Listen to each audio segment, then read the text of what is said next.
The scent of lilies hit me the moment I stepped out of the car, heavy and cloying. I paused, adjusting my tie with fingers that wouldn't stop fidgeting. Before me stood the funeral home, its dark stone walls rising like a fortress against the overcast sky. The arched windows reflected the gray clouds above, adding to the somber weight pressing down on me. A chill ran through me as I walked toward the entrance. I couldn't tell if it was from the cold or the oppressive atmosphere. Probably both. I pushed open the heavy doors to the funeral home, stepping into the dimly lit parlor. Conversations floated around me, hushed but distinct. "Such a shame," I heard one woman murmur. "So sudden, so unexpected. Heart failure," another replied in a whisper. "But he was so healthy, always took care of himself." I barely knew Uncle Arthur, or anyone else who would be here. Truth be told, I'd only met him a handful of times. He was always the distant relative, the successful, enigmatic one whose stories people told at family gatherings. Arthur had started from nothing, building his fortune with grit and ambition. He owned a mansion on the hill, a collection of rare antiques, and enough business ventures to make his name known in every corner of this coastal town. I glanced around, trying to place the faces in the crowd. Most of them were strangers, distant relatives, business partners, and townsfolk. Their black-clad figures moved like shadows, huddled in small groups, speaking quietly. At the far end of the room was the casket, surrounded by an extravagant display of flowers. I hesitated before making my way over. Seeing Uncle Arthur like this, serene and lifeless, was jarring. The man I remembered, intense and full of energy, was gone. His face now looked like a hollow imitation. As I stood there, a prickling sensation crept up the back of my neck. For the past few days, since arriving in this town, I'd felt it, that strange sense of being watched. At first, I chalked it up to nerves. Funerals weren't exactly my comfort zone, but now, as I stared down at Arthur, the feeling lingered, almost tangible. I resisted the urge to glance over my shoulder. I let my eyes roam the room. The mourners were a peculiar mix, some genuinely grief-stricken, others restless, like they'd rather be anywhere else. My gaze caught on a tall man standing alone near the corner. He wore a dark overcoat, his face partially obscured by the brim of his hat. Was he staring at me? For a moment, I was sure of it, but when our eyes met, he turned away and disappeared into the crowd. I took a step back from the casket, unease settling in my gut. "You must be Glen," a voice said, snapping me out of my thoughts. I turned to see a woman in her late 30s, her auburn hair neatly pinned back. She wore a black dress and had a kind, curious expression. "I'm Helen," she introduced herself, extending a hand. "Arthur spoke of you often." I shook her hand, caught off guard. "I didn't realize he talked about me." "Oh, he did," she said with a faint smile. I nodded awkwardly, unsure what to say. Before I could think of something, a bell chimed, signaling the start of the service. Helen gave me a sympathetic smile and motioned for me to follow her to the pews. As we took our seats, that sensation of being watched returned, stronger than before. I scanned the room, trying to catch sight of the man in the overcoat again, but he was gone. I shook my head, trying to focus on the service, but the feeling of being watched clung to me like a shadow. Finally, I forced myself to take a deep breath. This was a funeral, a place of grief and heavy emotions. Of course, I felt strange. I'd barely known my uncle, and I was surrounded by strangers. That's all it was. Just the weight of the day getting to me. I straightened in my seat, willing the unease to fade. This was no time to lose myself in paranoid thoughts.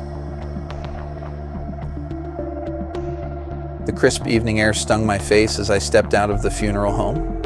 The ceremony was over and the crowd had mostly dispersed, their black-clad figures blending into the night. I welcomed the fresh air, eager to leave behind the heavy, somber atmosphere that clung to the place. As I walked toward my car, a voice called out from behind me, "Mr. Glen?" I turned to see a tall man striding toward me. He was impeccably dressed, his silver hair slicked back, and a leather briefcase swung lightly at his side. He extended a hand with an air of authority that made me hesitate. "Apologies for stopping you," he said, his voice smooth and deliberate. "I'm Henry Caldwell, your uncle's executor. I need a moment of your time." I blinked, caught off guard.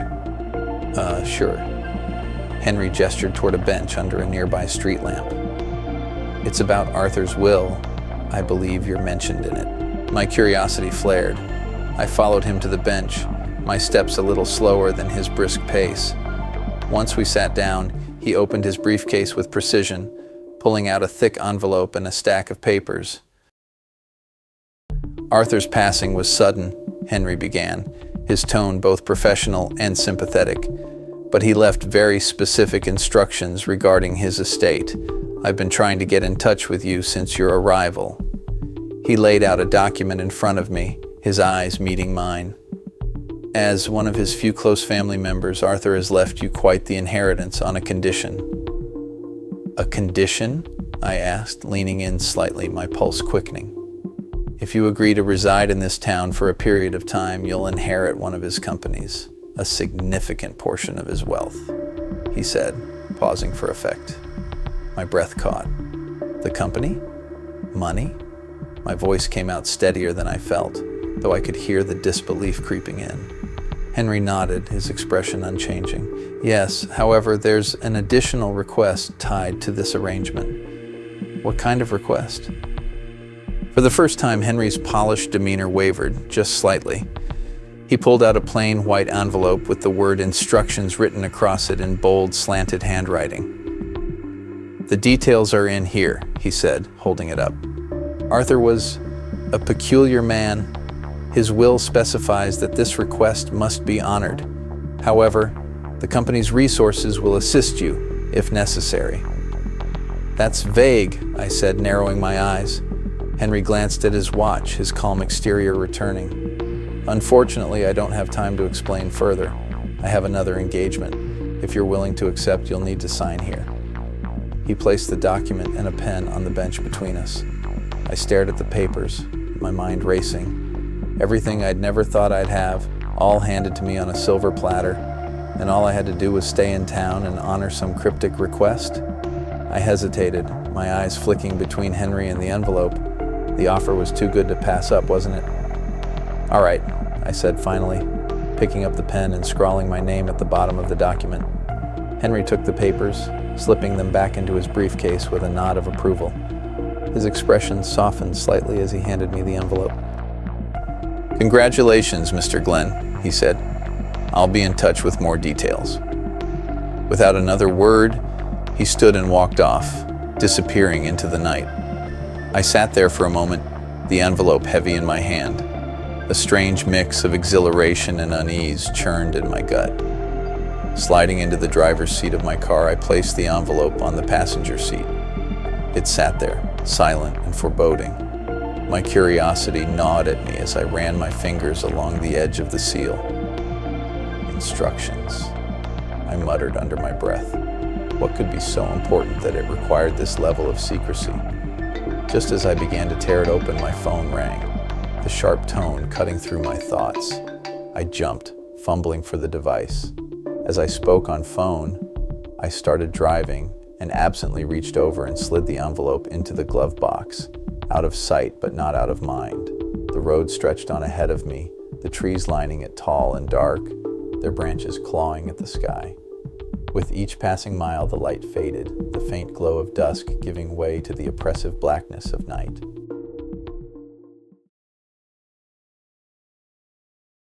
Oh boy. My first week in town felt like stepping into someone else's life. A whirlwind of luxury and discovery that I wasn't sure I'd earned but was all too willing to enjoy. By the second day, the unease I'd felt at the funeral had dulled, replaced by the thrill of being swept into this strange and enticing world. The town itself seemed to transform before my eyes. Its cobblestone streets and vintage storefronts, which had initially felt unsettlingly quaint, now held a lively charm. The air buzzed with activity, and it felt like everyone knew me, or wanted to. Invitations came pouring in, more than I could keep track of. It seemed everyone wanted to meet Arthur's heir, the man who had stepped into the shadow of one of the town's most prominent figures. Tuesday night set the tone for the week. I found myself at a lavish soiree, hosted at a historic manor perched high on a hill overlooking the sea. The manor was the kind of place you'd expect to find in an old mystery novel. High vaulted ceilings, oil paintings of stern-faced ancestors, and a view of the ocean that stretched endlessly. The hosts, a polished couple who owned an art gallery, insisted on introducing me to everyone. "Arthur spoke highly of you," an older man said as he clasped my shoulder, his cologne thick and overpowering. "You've got big shoes to fill, young man, but I have no doubt you'll manage." I nodded politely, raising my glass of champagne. "Thank you," I replied, though the words felt hollow. By Thursday, I was at a sprawling garden party lit by hundreds of tiny string lights, their glow reflecting off crystal glasses and polished silver trays. A jazz band played softly in the background as I mingled with local business owners and socialites. They were friendly, almost too much so, eager to share advice about the company or gossip about the town. I even charmed the mayor, a stout man with a booming laugh who shook my hand like we were old friends. "Anything you need, Glen," he said, slapping my back. "Arthur built this town up. We'll make sure you have all the support you need to keep it thriving." Between parties, I spent my days visiting the office of my newly inherited company. The building was sleek and modern, a stark contrast to the old-world charm of the town. Inside, everything ran like clockwork. The staff seemed to know what they were doing without needing much from me. I signed documents, nodded through meetings, and pretended I understood more than I did. It all felt surreal, like I was an actor playing a role in someone else's life. By Friday, I was leaning into it. I splurged on tailored suits, dined at upscale restaurants where the food was plated like art, and took the Jaguar for joyrides along the coastal highway. The car was a dream. Its leather seats wrapped me in luxury, and the engine purred like a contented cat beneath my hands. Then Saturday arrived with the kind of energy that promised trouble. The party that night was hosted by one of the town's elite families in a sprawling estate that looked like something out of a movie. The gardens glowed with golden light, music and laughter drifting on the cool night air. I arrived fashionably late, stepping out of the Jaguar in a sleek black suit. Heads turned as I entered, and I couldn't help but feel a rush of satisfaction. Inside, the atmosphere was electric. People danced and laughed, their glasses clinking in endless toasts. I moved through the crowd, sipping expertly crafted cocktails and engaging in conversations that blurred together in a haze of charm and small talk. "You're fitting in well, Glen," a woman said, leaning in close to be heard over the music. She introduced herself as Victoria, her air of sophistication both intimidating and intriguing. "Your uncle would have been proud." I raised my glass. "Here's to Arthur," I said. The sentiment felt genuine, even if I still didn't fully understand the man I was toasting. As the night wore on, I let myself get carried away. The hours dissolved into a blur of laughter, swirling lights, and the hum of music. At some point, I wandered outside, drawn to the quiet. I found myself beneath a massive oak tree at the edge of the garden. The cool night air brushed against my face as I sank onto the grass, the distant sound of waves lulling me into a strange sense of calm. I closed my eyes just for a moment, letting the weight of the week wash over me.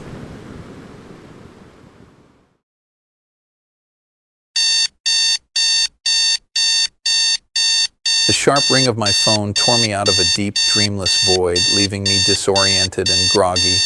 My head throbbed, a dull ache pulsing at my temples as I fumbled for the device on the nightstand. The screen's harsh glow stung my eyes, the display showing an unfamiliar time, late Monday evening. I blinked in confusion, my sluggish mind grappling with the realization that I'd somehow slept through all of Sunday. The voice on the other end was hurried, panicked. There had been a fire. At the office. I barely registered the details as I sat upright, heart hammering. No injuries, they said, but the damage was bad. I had to come down. I tossed the phone aside, adrenaline pushing away the remnants of sleep as I threw on whatever clothes I could find and grabbed my keys. The Jaguar roared to life as I tore out of the driveway. The smooth purr of the engine usually calmed me, but not tonight. My thoughts raced as fast as the car, the weight of the news pressing against my chest. A fire. It wasn't just the damage that troubled me, it was the timing. This felt like the start of something, like a thread being pulled loose, ready to unravel everything. As I sped through the quiet streets, the phone buzzed again, vibrating insistently against the dashboard. I glanced at the screen. A message from Helen. Her words hit me like a punch to the gut. My sister, an accident, hospital. The words swam in my mind as I tried to process them. My hands gripped the wheel tighter, my knuckles white against the leather. What kind of accident? How bad? My thoughts spiraled, chaotic and frantic. The streets blurred past, the town's quaint charm now feeling suffocating. The cobblestones seemed uneven, the shadows cast by the old lampposts unnervingly sharp. I didn't know where to focus.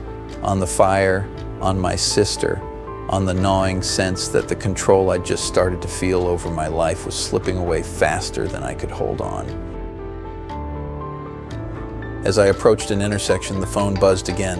Another message, then another. Notifications lit up the screen in rapid succession. Problems with the company, legal troubles, cryptic warnings from numbers I didn't recognize. The world felt like it was closing in. Metal against metal, the sound of shattering glass. My body jolted violently to the side, my head slamming against the window. Pain radiated through me as the car spun, the world tilting in sickening slow motion. When the motion stopped, the smell of burnt rubber and gasoline filled the air.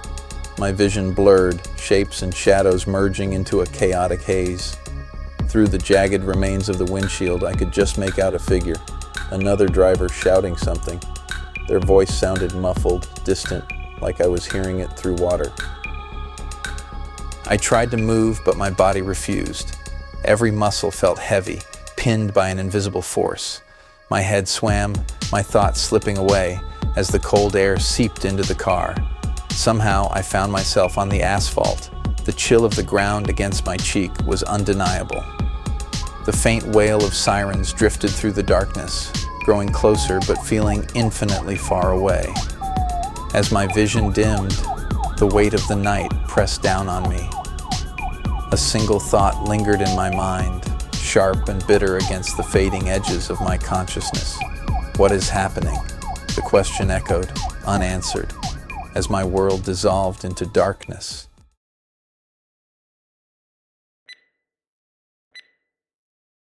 I woke with a jolt, my heart hammering against my chest as if trying to break free. The room was dark, the only light coming from the faint flicker of a monitor somewhere nearby. Its uneven glow threw shifting shadows on the walls, shapes that twisted and danced like something alive.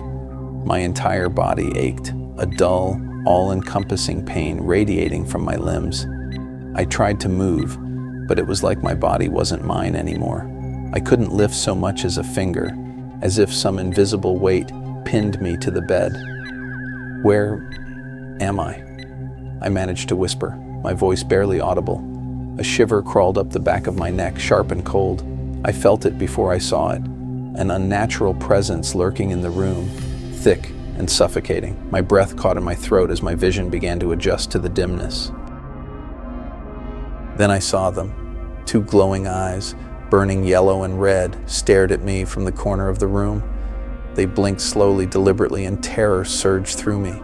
The eyes began to move, drawing closer, and I could make out the outline of someone, something. A shadowy figure that twisted and writhed as though it wasn't bound by the same rules as the rest of us. The air grew colder. My chest tightened as I heard it, the sound of voices. Not one, but dozens. Layered and overlapping, a cacophony of whispers that pressed against my mind. Most of the words were indistinct, but one phrase rose above the rest, clear and sharp. Didn't you forget something? It's time. You're mine. I tried to fight against whatever held me down, every muscle in my body screaming in vain. Panic clawed at me, raw and primal, as the figure moved closer.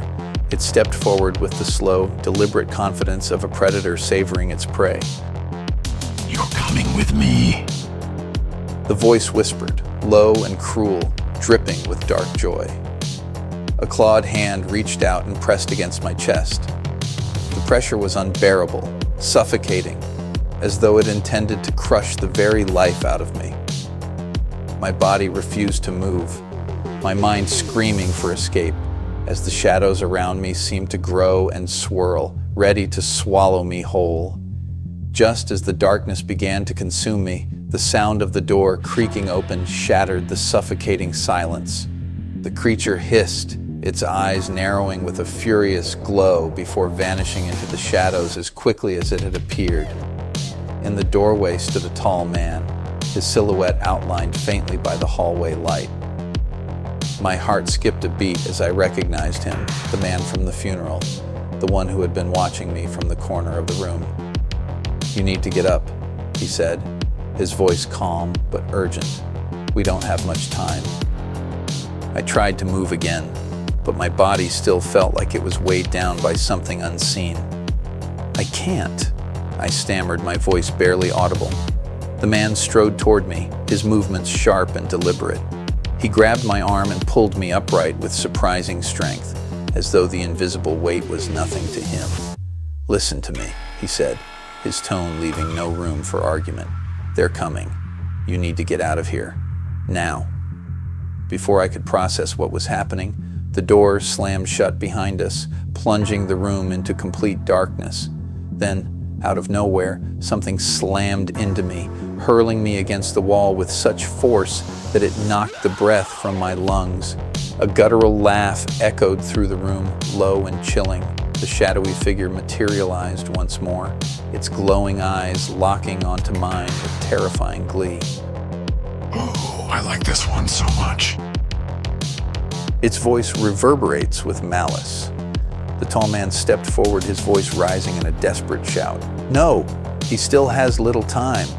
The creature turned on him, its twisted form surging forward and slamming him into the opposite wall with a violent wave of force. The man groaned, crumpling to the floor. But even then he moved with purpose. Through the chaos, I saw him struggling to roll something across the floor toward me. It was round, made from glass, and faintly glinted in the dim light. "Take it," he whispered through gritted teeth, his voice weak but insistent. "Give him this." The creature's growl deepened as its attention snapped back to me. Its claws wrapped around my throat, lifting me effortlessly off the ground. My vision blurred as the edges of my consciousness began to fade, the crushing pressure on my chest, stealing what little strength I had left. It was leaning in close. Its burning eyes filled my vision. Through the haze of pain and fear, I heard the glass object rolling closer. It was just within reach. Summoning every ounce of willpower, I stretched out a trembling hand, my fingers brushing against the cool surface. Just as the world around me went dark, I grasped it. Then there was nothing.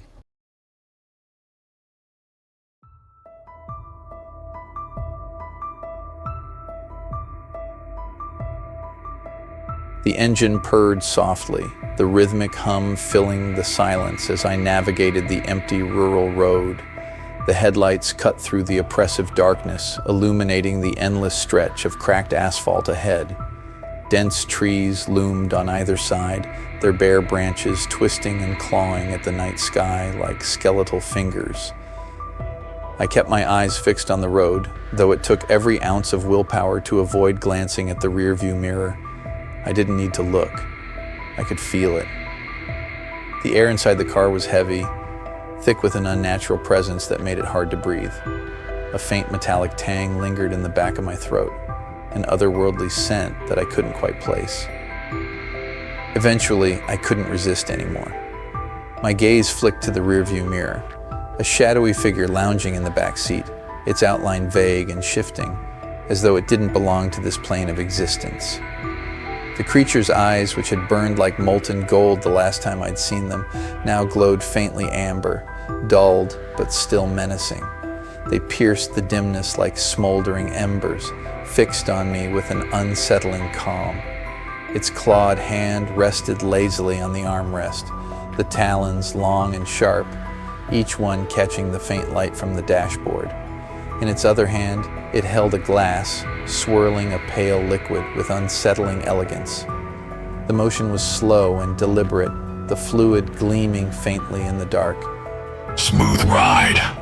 Its voice, rich and velvety, tinged with a cruel amusement that sent chills down my spine.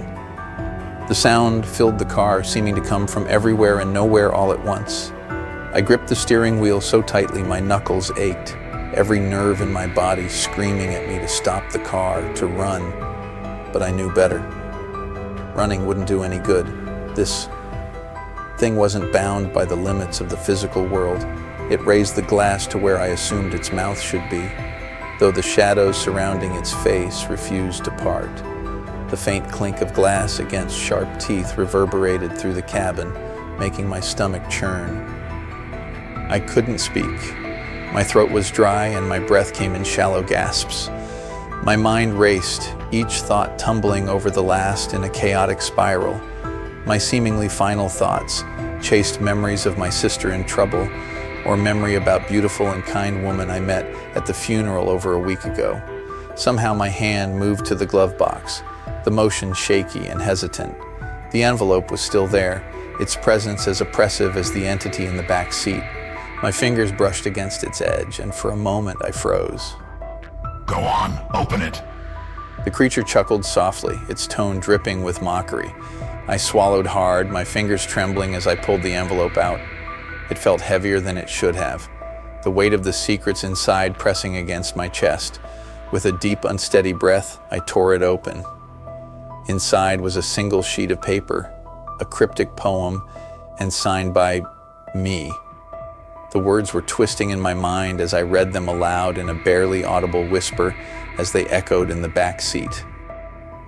A debt once forged, a pact to bind, milk of the earth, the purest kind, an offering made beneath moon's sway, shall keep the beast from taking prey.